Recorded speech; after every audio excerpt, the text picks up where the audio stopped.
Hi, it's HardReset, and today I'll show you how to fix Wi-Fi keeps disconnecting on Motorola Moto G67.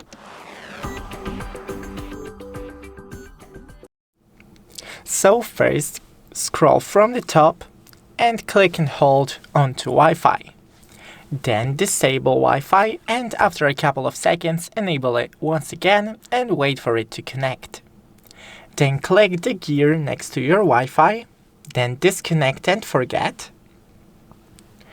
And after it disconnects completely, click.